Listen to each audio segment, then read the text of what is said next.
Muy buenos días, bienvenidos al canal Agrositio. Bueno, vamos a hacer una nota que hace tiempo yo esperaba hacer, de esas notas donde uno conoce, digamos así, a la persona, conoce un poco la trayectoria, qué es lo que ha hecho, da la casualidad además que también es un profesional de la agronomía. Y bueno, estuvimos durante un tiempo dando vuelta a esto hasta que nos dimos el gusto, lo tenemos acá el ingeniero Luis Basterra, sentado con nosotros en Agrositio.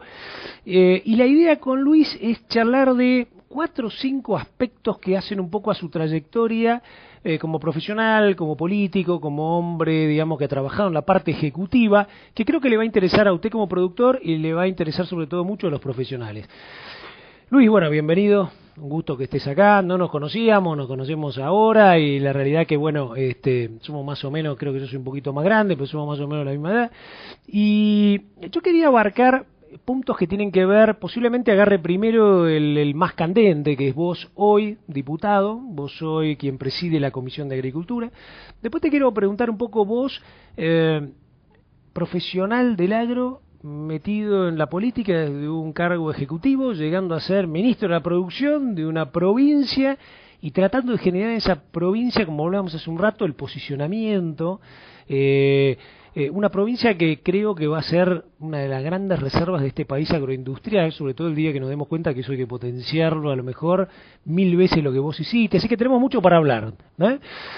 Primero, bueno, ¿qué se siente un tipo que ha venido de la parte ejecutiva pasar a la parte legislativa, ¿no? Es como que me ponía la sensación, vos sos un tipo que andaba en la camioneta, andaba por la provincia de un lado para otro, ramaba cosas, firmaba, hacía, etcétera, etcétera, y de repente se encuentra un poco en una posición más a lo mejor estática. Son muy pocos los días todavía desde que ejerciste, pero ¿cómo lo ves? Bueno, la verdad que con mucha expectativa, porque cuando arrancamos este ejercicio legislativo, fue realmente con una dinámica altísima, claro, con muchas reuniones de comisión, con reuniones compartidas con con distintas comisiones y finalmente lo que fue la sesión legislativa, las 2 sesiones legislativas en las que tratamos los proyectos de extraordinarias. Lo que todo el mundo me dice es que esa no es la dinámica típica del Congreso, porque si así fuera, realmente me sentí muy a gusto, trabajando mucho y poniéndole mucha energía y buscando consensos y debates, que la verdad que a mí me significaron una experiencia muy interesante, muy enriquecedora, y que a la vez, viniendo del Ejecutivo, el hecho de tener una experiencia en lo que es gestión, más una formación profesional dentro de lo que es el sector, habían los temas que nos tocaron a nosotros me resultaron aspectos que hemos discutido y debatido en la cotidianeidad del ejercicio anterior de la función, ahora sí desde una perspectiva legislativa, lo cual da otro foco, otra responsabilidad también. ¿Cómo te sentís en la comisión? Hay tipos que tienen más o menos la misma edad, qué sé yo, hay tipos como Burjaile que son también colegas y por ahí vienen de la misma provincia. ¿Cómo te sentís en eso, llegando un poco de afuera, ¿no? Como diputado, sentándote ahí, siendo el presidente? ¿Cómo te ves? Bueno, lo primero es que para mí fue una sorpresa la propuesta del bloque para que tenga la presidencia de la comisión, con lo cual me llenó de orgullo, pero también de una carga de responsabilidad, porque está claro que venimos de un sector con muy baja representación a lo largo de la historia. De repente emerge el conflicto, toma posicionamiento la dirigencia rural dentro de los distintos partidos, estos partidos posicionan a esos dirigentes dentro de lo que es el Poder Legislativo, empieza a tomar relevancia y de repente hoy estamos con una comisión que está vista y considerada como una comisión muy importante para el común de la gente, ya no solo los integrantes del sector. Y estar de pronto, ni bien iniciamos las sesiones con una responsabilidad de esta naturaleza, la verdad que me sorprendió un poco. Sin embargo, lo interesante de todo esto es que tanto el oficialismo como los distintos partidos de la oposición han ido incorporando representantes de la actividad agropecuaria entre sus candidatos, y hoy tenemos un conjunto de legisladores que han tenido experiencia ya sea en aspectos vinculados a las organizaciones de productores o a las organizaciones o a los distintos estamentos gubernamentales, ejecutivos o legislativos provinciales, con lo cual tenemos un ambiente muy agradable de debate y discusión con gente que además hemos transitado mucho tiempo. A mí me tocó, como decías en la introducción, me tocó ser, por un lado, profesional, después me tocó del sector, después me tocó la responsabilidad de un ministerio como el de la producción en Formosa. Vicepresidente del INTA también. Y después estuve a cargo estos 2 últimos años de vicepresidente del INTA. Tuve también la responsabilidad de presidir el Consejo Federal del Medio Ambiente, con lo cual hay gente de no estrictamente de producción, pero sí ambiente que estaban vinculados, con lo cual cuando llego a la Cámara y nuestras generaciones, somos casi coetáneos, supongo, uno ve que en este momento estamos accediendo a cargos de responsabilidades similares y de repente me encontré con gente muy amiga mía dentro del bloque oficialista, dentro de nuestro bloque, y también por fuera, como decías recién. Pelado Burjaile es pelado para mí. Nos conocemos de la provincia de Formosa, cuando él, antes de dedicarse a la política, era presidente de una sociedad rural, con la cual hemos elaborado proyectos conjuntos, hemos generado un espacio de consenso, de debate. Nuestro plan ganadero, todas las sociedades rurales han participado en Formosa, con lo cual podremos pensar distinto, pero sabemos los dos que tenemos la obligación de hacer el máximo esfuerzo por ponernos de acuerdo, y él tendrá que asumir esa posición que la asume públicamente como la asumo yo. Con Pablo Orsolini nos conocemos de la década del 80, cuando él era representante de Federación Agraria en las paritarias por la ley del algodón. Con Chito Forte nos conocemos de cuando yo he sido o ministro o vicepresidente del INTA. Con Raúl Ribarra hemos sido colegas. Claro. Cuando uno empieza a hacer un análisis de largo opositor, y como lo decíamos en la sesión inicial, en la sesión inaugural, nosotros transitamos juntos mucho tiempo. En un momento nos desencontramos. Bueno, hoy tenemos que poner nuestras mejores inteligencias para ir encontrando puntos que, respetando la individualidad del pensamiento, salir de las posiciones y avanzar hacia los intereses comunes de quienes representamos. Así que mi primera experiencia, te di el espectro de la oposición, ni que hablar de los que forman nuestro bloque, porque nos conocemos mucho tiempo, desde Alex Ziegler hasta Andrea García.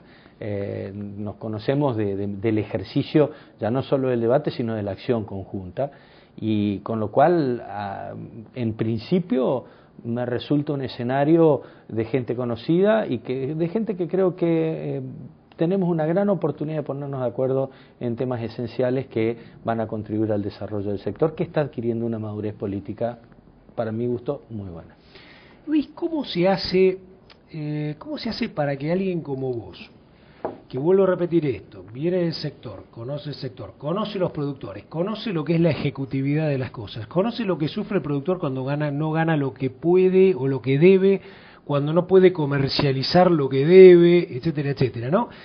Y de repente siendo, y vos, llamémoslo así, presidente y siendo oficialista, tenés el poder de mejorar esas cosas, ¿no? Por ejemplo, el tema del trigo que ocurre hoy, la mayor parte, digamos, de los funcionarios que están en la Secretaría lo saben, que es una picardía que estemos tirando trigo, que pase a ser un cultivo, que la gente se olvide, todo el mundo empiece a hablar de cebada y no tengamos trigo, un país que fue triguero, o que el maíz no sepamos, tengamos capas freáticas de maíz guardadas muchos productores, y esto de lo vendo o no lo vendo. O por ejemplo, hoy hablaba con un director ejecutivo de una cámara de Hacienda y me decía que vamos a exportar 220.000 toneladas, ¿no? Un país que podría dar para 1 millón, 1,5 millones. Vos que sos un tipo que saborea lo que es mercado y exportar, etcétera, y vos decís 220.000 toneladas nada más, ¿no? Y es el 10% de todo el volumen que producimos. Y en algún momento exportábamos el 25% de un volumen mayor, ¿no? Entonces cuando uno ve todo eso y tiene que estar ahí negociando, siendo oficialista, pero conociendo la realidad de todo este escenario, que te lo hice bastante complejo. Supongo que te acostarás alguna noche pensando, ¿cómo hago yo para poner la verdad en todo esto?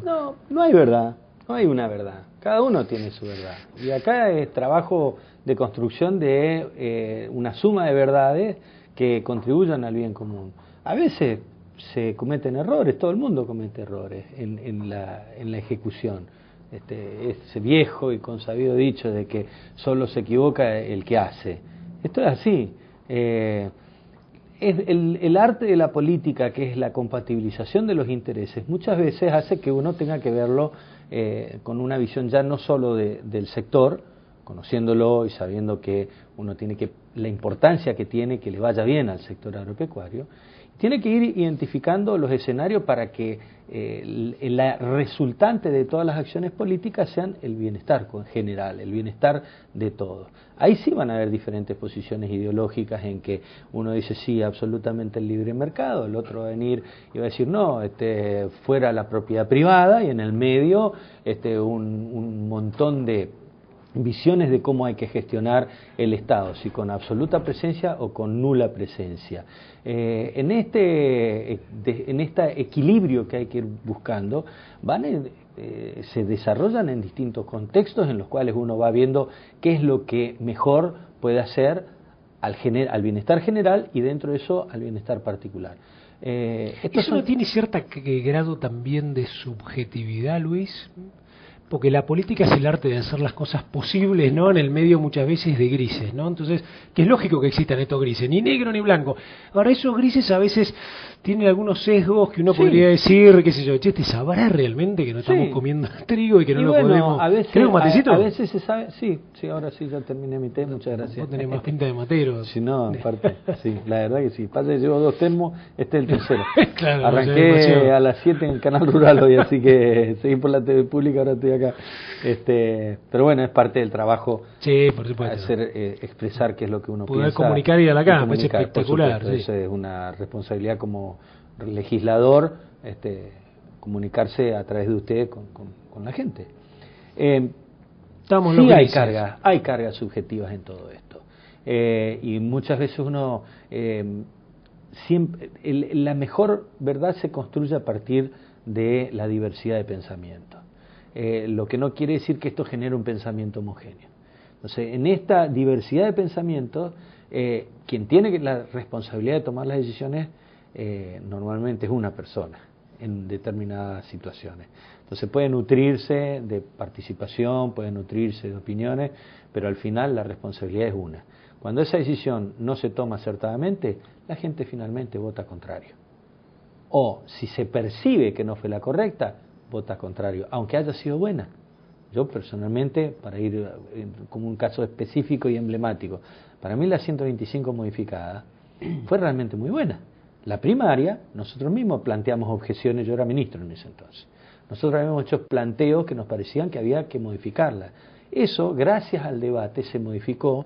Tuvimos una 125 muy buena, a mi gusto muy buena, y resulta que por incapacidad de todo, creo que hubo errores de todas las partes. De todas las partes. Esa subjetividad afloró y quienes tenían que tomar las decisiones, que eran los legisladores, tomaron una decisión, a mi parecer, equivocada, que de hecho le costó al sector y al gobierno lo que se llevaron comercializadores, digo. Entonces, mi opinión es que están las decisiones cargadas de subjetivismo. Y te puse la carga sobre el legislativo en este caso. Claro, sí. Y de la misma forma podemos encontrar decisiones que probablemente no hayan sido las mejores en el Ejecutivo. Y hay conflictos y entonces hay que buscar de qué forma se van destrabando estos conflictos. Por el caso, la comercialización. Bueno, ustedes habrán hablado pila de veces con Oscar Solís, con gente que tiene una gran experiencia y que está viendo de qué manera se preservan determinados intereses y se preservan otros intereses. Y a veces se puede un poco más, a veces un poco menos, porque después la decisión le corresponde a uno y es el que va a validar esa decisión. Si la decisión es buena, te vuelven a votar. Claro, si la decisión es mala, en el 2009, si es mala o se percibe equivocada, no te votan. Y después si no llegas al 54. Ahora, claro, y entonces... Sí, chapó. Sí, es cierto. Sí. De repente, eso es la política. Y termina siendo el arte de lo posible. Exactamente. Luis, para cerrar un poco este capítulo de tu rol, que supongo que le iba a importar mucho a los productores agropecuarios, tu rol en esta Comisión de Agricultura, que tuvo momentos en los cuales era un sello y tuvo momentos muy críticos y después, bueno, era tan crítico que la oposición, digamos, tomó el espacio y ahora volvés vos. ¿Cómo ves el 2012? ¿Qué cosas tenés ahí en la cabeza? Si bien pobre te estoy preguntando, recién estás asumiendo, pero digamos, ¿qué ves en el 2012? ¿Cuáles son temas que puedas contarle a la gente que vos le vas a poner foco, que vas a tratar de negociar, que vas a tratar de solucionarle la vida a los productores en medio de una lógica, como vos dijiste, que es pareja para todos, de un país que sea para todos, ¿no? Uh-huh. Mira, yo soy un optimista consuetudinario. A mí me pasó, tuve que enfrentar como funcionario el 2001 y te puedo asegurar que fue una situación absolutamente crítica. ¿Ya estaba como ministro? No, yo estaba de subsecretario de Comercio e Inversiones y nos tocaba, teníamos 3 meses de atraso de los sueldos, 2 aguinaldos no pagados, eran 4 meses atrasados y no nos llegaba ni un solo peso de coparticipación, tuvimos que emitir moneda. Bueno, a mí me tocaba el canje minorista a la gente, verle la cara a todo el mundo que teníamos que cambiarle un Bocanfor por Lecop, ni siquiera por plata, para que puedan comprar medicamentos, para que puedan pagarle a los hijos que vivían afuera. Bueno, esa sí fue una situación crítica, aguda, y nosotros teníamos en ese contexto tremendo, 4 meses, imagínate, 4 meses. Nosotros en Formosa no tuvimos un solo corte de ruta. Y la consigna era que no caiga la fe, que no caiga la esperanza. Y salimos, nos pusimos todos de acuerdo, Buñuel incluido.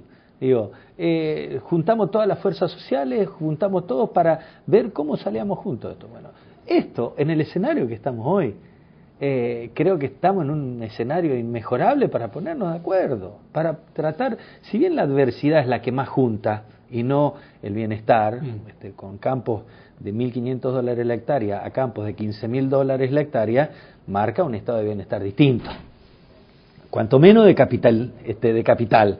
Por lo tanto, no es el mismo escenario el que teníamos en aquel entonces, y por ahí es cierto, el que no haya tanta adversidad hace más difícil poner junto a la gente. Cuando hubo adversidad hace 3 años atrás, los productores se juntaron. Hoy están dispersos. Pero yo creo que hay gente de buena voluntad, gente que sabe mucho, y con lo cual creo que el año 2012 va a ser un buen año para debatir. El año 2011 se debatió y mucho, se aprobaron pocas leyes, pero las comisiones trabajaron y mucho. Y esto, digo... Hay un dato anecdótico que es el 12-10, ¿no? Sí. 12 leyes en 10 días. No importa, eso fue... A ver...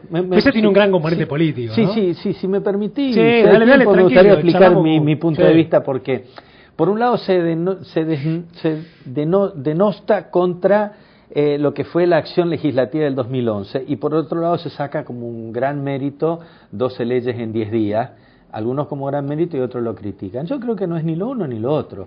En realidad, durante el 2011 hubo un trabajo de comisiones muy importante. El contexto de representatividad estaba muy disperso.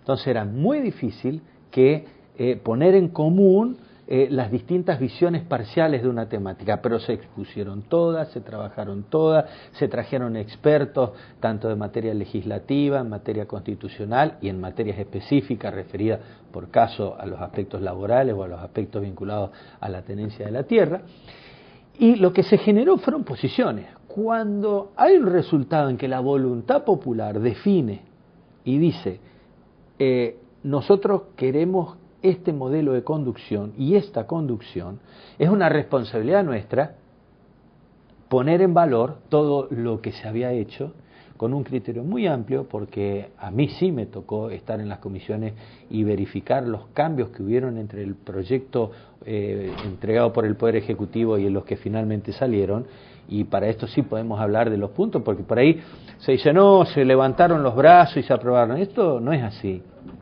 Acá hubieron modificaciones sustanciales en el caso de la ley de límite a la extranjerización y en el caso de la ley del contrato de trabajo agrario. En los dos casos hubieron modificaciones muy profundas que de hecho hicieron que se hayan votado con tan amplios márgenes que superaban a la propia bancada oficialista.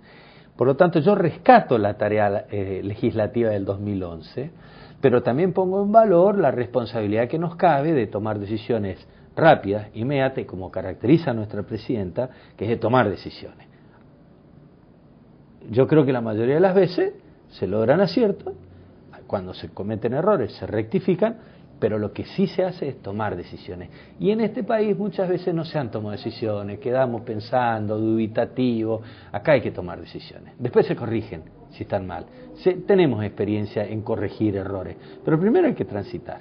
Bueno, yo creo que el 2012 va a ser ahora de vuelta un ámbito de mucha discusión. Hay temas que son muy relevantes. Primero que nada, lo que es el plan estratégico agroalimentario y agroindustrial que nos propusiera el entonces ministro de Agricultura, Julián Domínguez, hoy presidente de la Cámara, uno de sus de sus compromisos personales, que es llevar a la institucionalización de la participación del sector en la definición de una visión estratégica, lo que significa la ley de arrendamientos, ponerla en debate, discutir.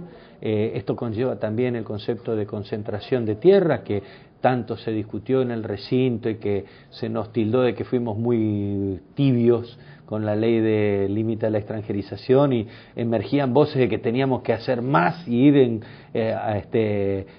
discutir y debatir la concentración. Bueno, nosotros planteamos paso a paso.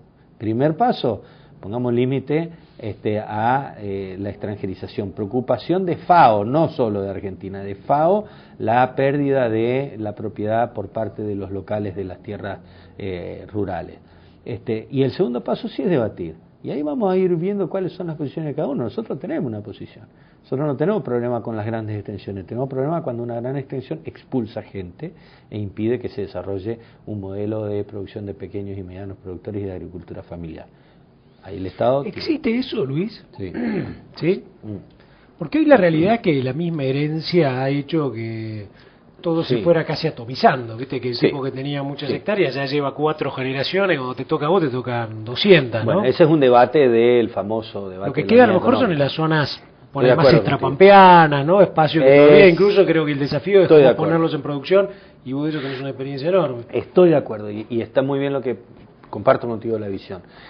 Uno, en determinados lugares, la sucesión ha hecho de que vayamos a unidades que son hoy hasta peligrosas en el límite, ¿no? Porque yo creo que cuando vos tenés un campo de, no sé, 100 hectáreas en Pergamino, terminás al final alquilándolo, lo cual tampoco es bueno. Así es. Porque no te da para producirlo, porque claro, viste, que yo viví muchos años, trabajé en Pergamino, y bueno, 100 hectáreas era, no, bueno, vos tenés a tu hijo, le ponés los chanchitos, no, tu hijo quiere ser ingeniero agrónomo, en todo caso tenés que vincularlo de otra manera a tu hijo, más en una visión agroindustrial de cadena, no en que se quede con un chanchito, haciendo algo que tenga un volumen y una masa crítica importante, ¿no? En lo personal, yo no soy dogmático ni me ajusto a un concepto de que de que las tecnologías de escala no existen y que no son importantes.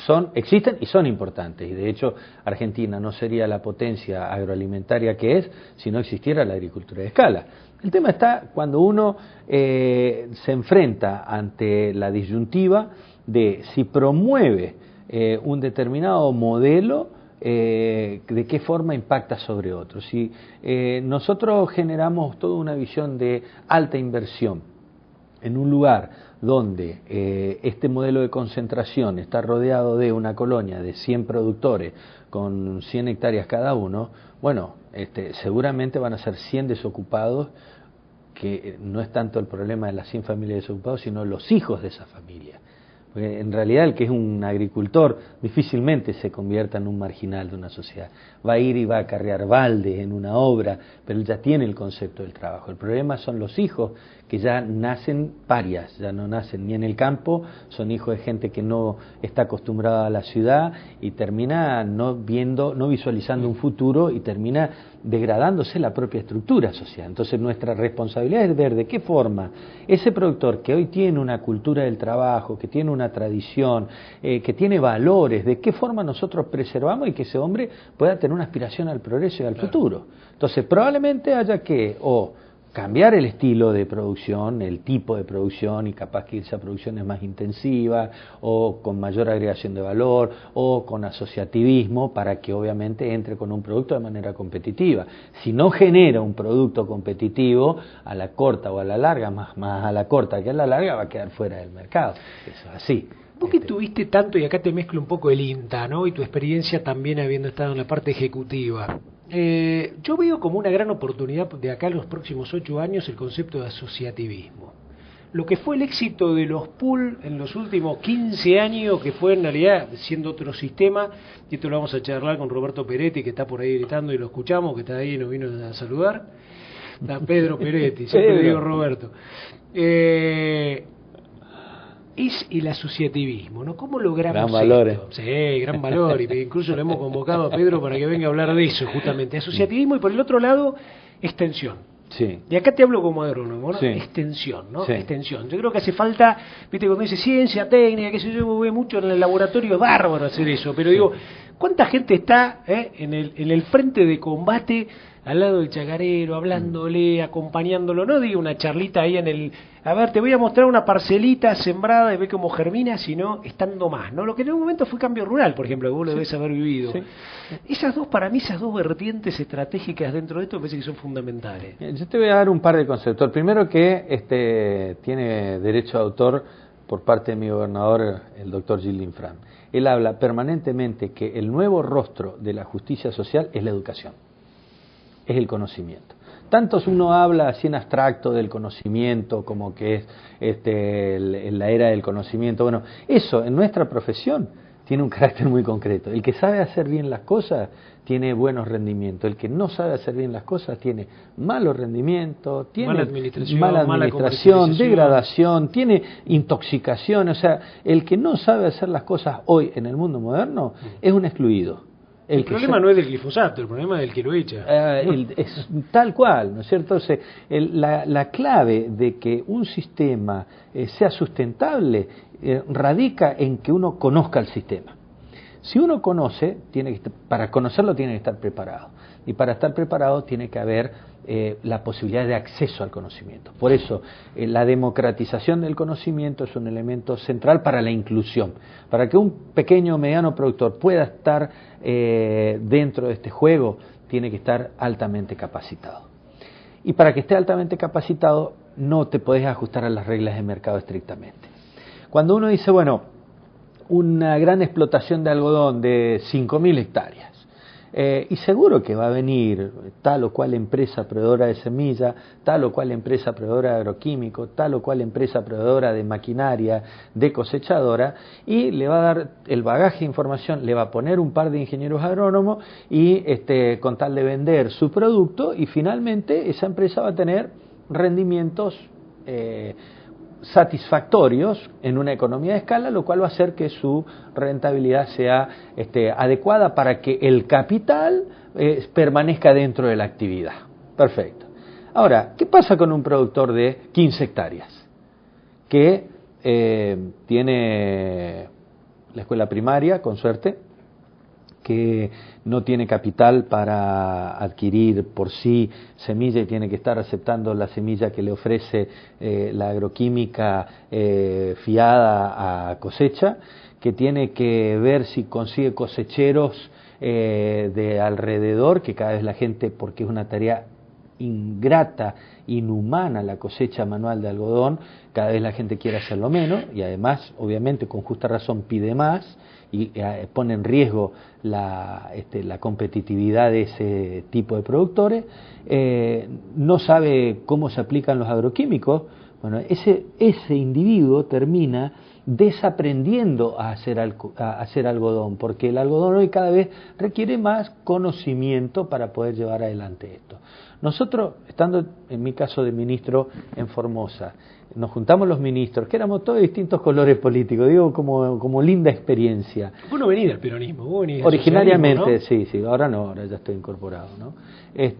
Y cuando nos juntamos entre todos y vimos que en el INTA de Reconquista había gente que estaba pensando con una visión estratégica y con el foco de la inclusión para los pequeños y medianos productores, cofinanciamos las cosechadoras de algodón para pequeños productores. Cualquier persona que no conoce dice, no, están expulsando mano de obra. Nosotros hemos tenido lotes de 15 o 20 hectáreas no cosechados porque no hay gente que quiera cosechar, porque es injusto, porque es inhumano. Digo, después nos rasgamos las vestiduras cuando vemos el trabajo esclavo que afortunadamente se lo expone. Bueno, contra eso hay que luchar.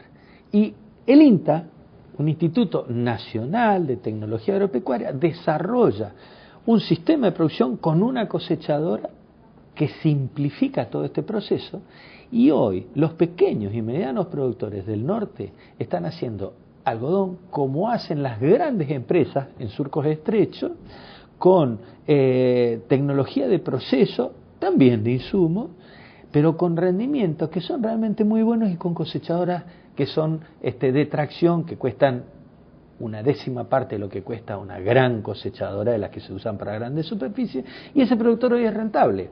Ahí logramos el correcto modelo en el cual ese productor, las experiencias se hicieron en su campo y se lo ponía como demostrador.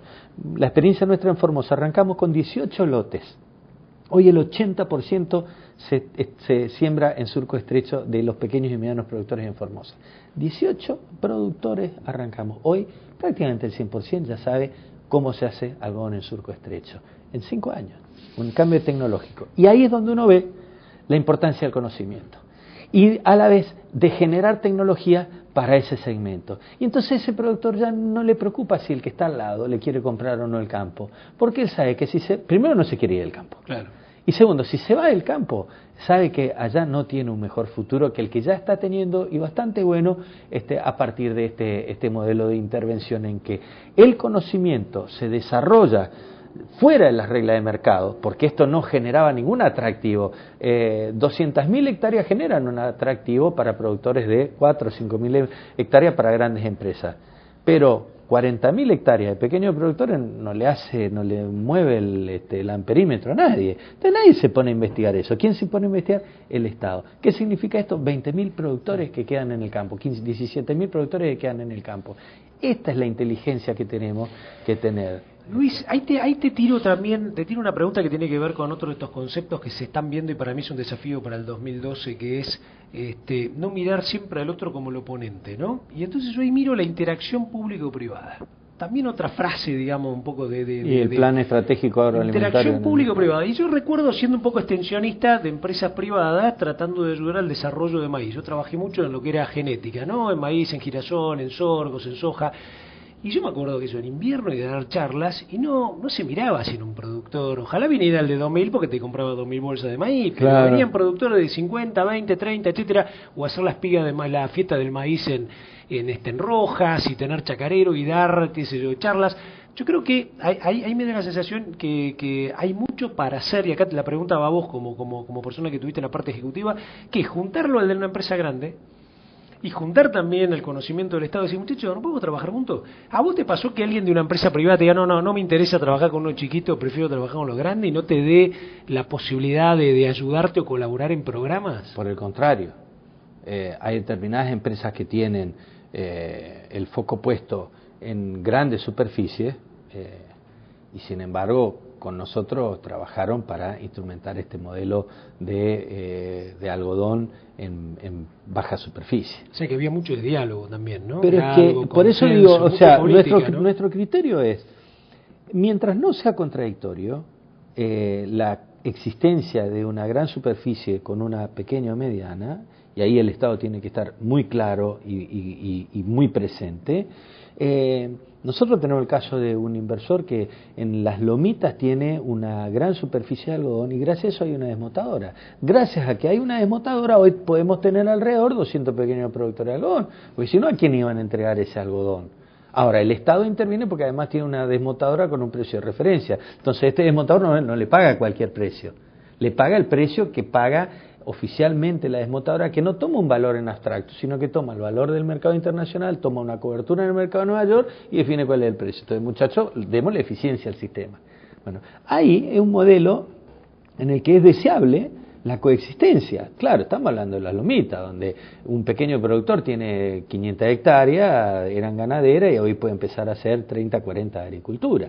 Entonces, todo depende de la circunstancia del lugar en el que se trate. Cuando estamos hablando de, qué sé yo, por decir, en el caso de Formosa, la zona alrededor de El Colorado, o en el Chaco, la zona de Hermoso Campo, de Charata, o en La Pampa, en los ejemplos que daba hoy, ahí sí la cuestión de la disputa por 100 hectáreas es compleja, es brava, y ahí es donde uno tiene que tener posiciones bien claras. Y hay casos en que, bueno, se analizará, el que tiene la decisión política, analizar en qué momento se compromete la permanencia de ese productor en el campo, en el terreno, y obviamente obrar en consecuencia, porque creo que lo mejor que nos puede ocurrir es que tengamos miles de productores que se ganen dignamente la vida, que tengan una visión de progreso.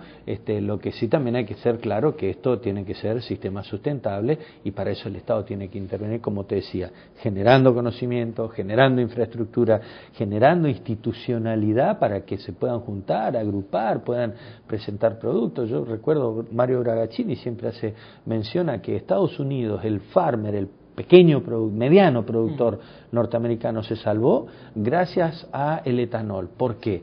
Porque como vino una presión muy alta por el etanol en Estados Unidos, los productores tuvieron que instalar destilerías de alcohol.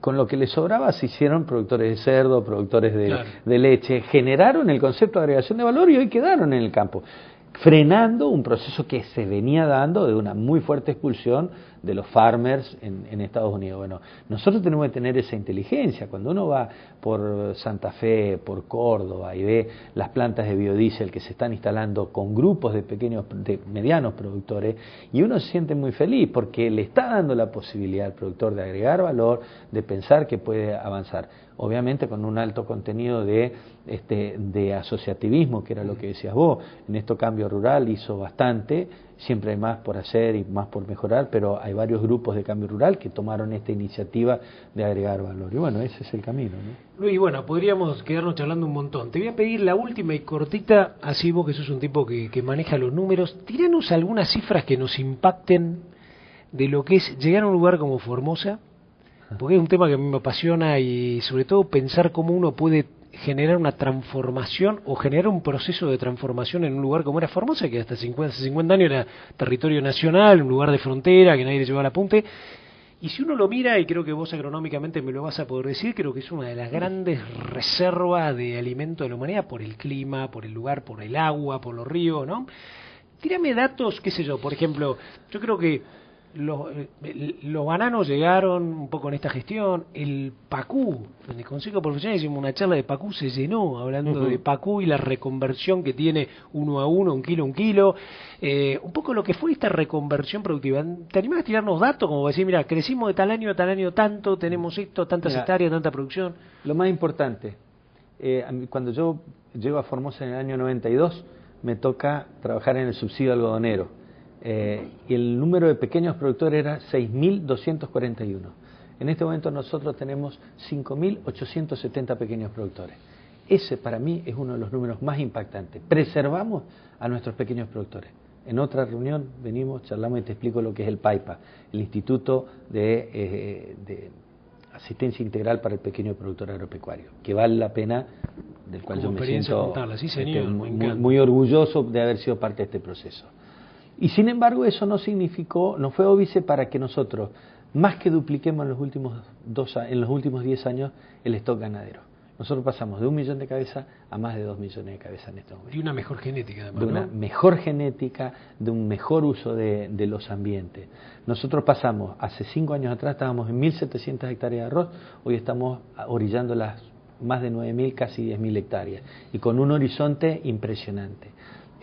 Nosotros en algodón hemos tenido una caída abrupta, muy fuerte, a menos de 6.000 hectáreas. En este momento estamos recuperando aproximadamente 30.000. Sí, por ahí parece nada, pero cuando uno ve qué tipo de productores son los que intervienen ahí, uno lo rescata como un elemento positivo. Y lo más importante, nosotros prácticamente más que duplicamos la red vial. Formosa no tenía línea de 500 kilovoltios, o sea, si uno quería poner una planta de lo que fuere, y todavía hay que terminar las redes internas, una extrusora que se te tranque 2 veces en el día, que tengas que agarrar con un cortafierro para desarmarla y poder limpiar todo el aglutinado que te queda, ¿cómo puede competir con una que le funciona las 24 horas del día sin ninguna interferencia? Una desmotadora como la que trabajamos nosotros, que se te tranca 2 veces al día y que tenés que parar 2 horas para limpiar toda la sierra cuando no tenés que ir a enderezar un eje. ¿Cómo puede ser competitivo? Entonces, cuando uno ve que llega la energía eléctrica, que llega la infraestructura, que se van a tender 1.800, ya se están tendiendo 1.800 kilómetros de fibra óptica para las comunicaciones, donde hay gestión de los recursos hídricos para proveer riego a todo el territorio, y donde sobre todo uno tiene la máxima radiación solar con humedad y con calidad de suelo, y tenemos un futuro enorme. Entonces es cuestión de que con inteligencia podamos capturar esa energía, transformarlas en productos útiles para la gente, transformar ese producto en el lugar donde la materia prima se produce, y tenemos un futuro espectacular para nuestra provincia. ¿Cuánto más se podría producir de lo que se produce? Vos seguro que tenés el cálculo. Como Y si nosotros, dijera, a ver, suponete que el producto bruto fuera no sé cuántos millones, ¿cuánto más se podría hacer pensando en complejo agroindustrial? Mira, nosotros decimos, no hay campo en el que no podamos duplicar la carga animal. Por lo tanto, no hay ni una posibilidad de que con 4 millones de cabezas uno diga estamos fuera de foco. Pues no hay campo en el que no puedas duplicar la carga. Cuando nosotros analizamos, tiene 7.4 millones de hectáreas la provincia de Formosa y apenas superamos las 100.000 hectáreas de cultivo. ¿Cómo no nos vamos a fijar un objetivo de un 10% de la superficie bajo cultivo? Estamos hablando de multiplicar por 7 la producción agrícola y sin empezar a considerar la agregación de valor. Bueno, estos son los números impactantes y el tremendo desafío que significa el desarrollo de una provincia como Formosa, que también tiene áreas del Chaco, que también tiene el norte de Santa Fe, que también tiene Santiago del Estero, que también tiene el Chaco, todas Salta, que son todas provincias que fueron marginadas del desarrollo bajo esa visión geopolítica de preservación del centro con no desarrollo de la frontera, que fue una visión geopolítica temerosa de las invasiones eventuales o de brasileños o paraguayos, y por la duda no desarrollemos, para que les cueste llegar a la zona rica. Bueno, hoy, por suerte, la visión de aunar visiones con los países hermanos destierra esa visión geopolítica, y entonces empieza a emerger lo que es la energía libre puesta en valor y en producción en estos territorios. Muy bien, ¿la pasaste bien? Pero maravillosamente bien. Gracias, Luis. Le agradecemos mucho al ingeniero Luis Basterra. A mí quedaron 1.500 preguntas para hacerle, pero es una buena oportunidad para volverlo a invitar a Luis, sentarnos a charlar y en el 2012 seguir pensando de esta Argentina agroindustrial. Gracias, Luis. Un gusto. Gracias.